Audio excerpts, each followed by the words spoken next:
2026 சட்டமன்ற தேர்தலில் தேமுதிக விஜயுடன் கூட்டணி வைத்து போட்டியிடுமா இல்ல அதிமுகவுடன் பயணிக்குமா?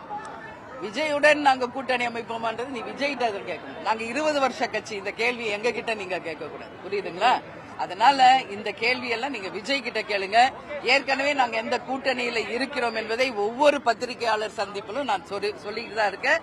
அதனால எங்களுடைய திட்டங்கள் எல்லாமே கொள்கை ரீதியாக சிறப்பான முறையில் சென்று கொண்டிருக்கிறது. அதிமுக கூட்டணியில தேமுதிக இடம்பெற்றிருக்கிறது. அதிமுக பொதுச்செயலாளர் திரு எடப்பாடி பழனிசாமி நடந்த பாராட்டு விழாவில் மூத்த அமைச்சர் செங்கோட்டையன் பங்கேற்கல. முன்னாள் அமைச்சர், ஒரு சிட்டிங் எம்எல்ஏ, ஒரு மூத்த நிர்வாகி. மீண்டும் அதிமுக பிளவு ஏற்பட்டு நினைக்கிறீங்க? இது அவங்க உட்கட்சி பிரச்சனை. அதை பற்றி தேசிய முற்போக்கு திராவிட கழகத்தின் சார்பாக என்னுடைய கருத்துக்களை கூறாங்க நான் விரும்பல. ஏன்னா இது அவங்க உட்கட்சி. அவர் ஒரு கருத்து சொல்றாரு. ஆனால் அமைச்சர் ஜெயக்குமார், முன்னாள் அமைச்சர் ஜெயக்குமார், அவர் ஒரு கருத்து சொல்றாரு. அதனால இதுல என்ன உண்மை போய்ங்கிறத நீங்க அதிமுகவிடம் தான் இதுக்கான கேள்வியை கேட்கணும். அவங்க உட்கட்சி பிரச்சனை. இதுக்கு தேமுதிகக்கு எந்த பதிலும் இல்லை. ரொம்ப ஹாட்டா இருக்கும். எங்க கூட்டணிக்கு மிக சக்சஸ்ஃபுல் இயரா இருக்கும். 2024 நிச்சயமாக தேமுதிக இருக்கும் அந்த கூட்டணி மகத்தான வெற்றி பெற்று மக்களாட்சி கேப்டன் கனவு லட்சியத்தை வென்றெடுப்போம் என்பது இந்த நேரத்தில் சொல்றேன். ஒவ்வொரு பிரஸ் மீட்லயும் நான் சொல்றது மாதிரி 234 தொகுதிகளிலும் எங்கள் கூட்டணி வெற்றி பெறும், வெற்றி பெறும், வெற்றி பெறும். தமிழ்நாட்டில் 1000 முதலமைச்சர் மருந்தகங்கள் திறக்கப்பட உள்ளது. சென்னையில் மட்டும் 33 மெடிக்கல் ஸ்டோர்.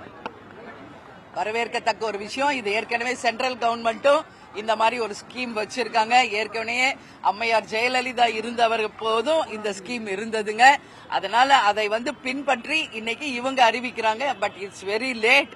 ஏன்னா இன்னும் 10 மாசம் தான் இருக்கு இந்த ஆட்சி காலாவதியாக. இத்தனை ஆண்டுகள் 3-4 வருஷம் அமைதியா இருந்துட்டு இப்ப ஏன் அதை அறிவிக்கிறாங்கன்னா தேர்தலுக்கானதான். அப்படி உண்மையிலே மக்களுக்கான ஒரு திட்டமா இருந்தா வெற்றி பெற்று வந்தவுடனே இந்த திட்டத்தை மக்களுக்காக அறிவிச்சிருக்கணும். இவ்வளவு நாள் கழிச்சு இன்னும் 10 மாசம் தான் அடுத்த தேர்தல் வரும்போது அறிவிப்பது கண் துடைப்பு.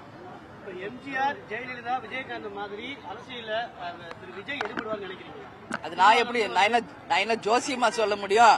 அவர் எடுபடுவாரா எடுபட மாட்டாரான்றது நான் சொல்ல முடியாது. தேர்தல் வியூக மன்னர்களா சந்திக்கிறாரு, நிர்வாகிகளை மீட் பண்றாரு. அதாவது அவர் எடுபடுவாரா எடுபட மாட்டாரான்றதுல நான் வியூகமாகவோ இல்ல ஜோசியமாவோ நான் சொல்ல முடியாது. அவருடைய அடுத்த கட்ட அடுத்த கட்ட நடவடிக்கைகள், அடுத்த கட்டது அவர் செயல்பாடை பொறுத்து தான் அது இருக்கும்.